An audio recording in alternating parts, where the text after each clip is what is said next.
আসসালামু আলাইকুম। সবাই কেমন আছেন? আশা করছি আপনারা সবাই ভালো আছেন। আমি ছোট্ট একটা টিপস নিয়ে সবার সামনে আসছি। এটা একটা আমাদের ছোট্ট সোনামণিদের জন্য একটা তেলের টিপস নিয়ে আসলাম। এগুলো গাছের বিভিন্ন উপাদান, জবা ফুলের পাতা,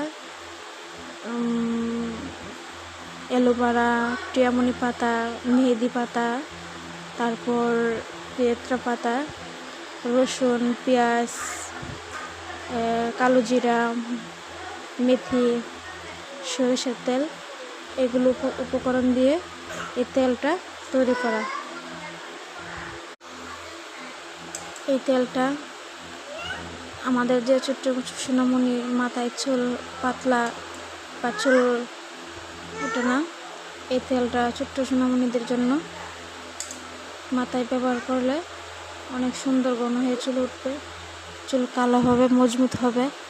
আর যাদের দাড়ি পড়ে যায়, দাড়িতে ব্যবহার করা যাবে। চুলার আগুনটা খুব মিডিয়ামে দিয়ে রাখতে হবে, না হলে তাড়াতাড়ি পুড়ে যাবে। এই যে অনেকক্ষণ জাল করলাম, জাল করার পরে এরকম আসবে। আসার পরে মনে করেন যে তেলটা টানটা হলে তারপর ভালো করে চিপে নিতে হবে।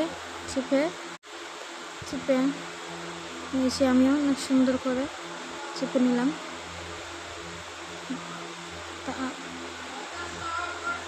যত চিপবেন ততই মনে করবেন যে তেল বের হবে।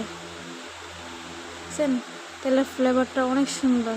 আমি একটা কাচের কৌটো নিলাম, ওই কাচের কৌটোর মধ্যে তেলটা অনেক সুন্দর করে রেখে দিলাম।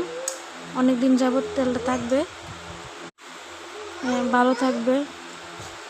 এটার মধ্যে অনেক পরিষ্কার একটা পাত্র সবার জন্য, সবাই এই তেলটা ব্যবহার করতে পারবেন।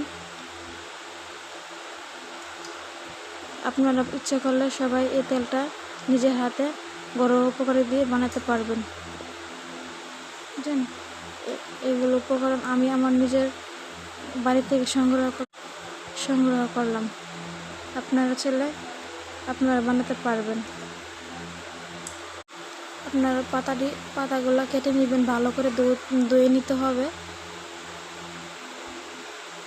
ভালো করে ধুয়ে পরিষ্কার পানিতে জড়িয়ে নেবেন।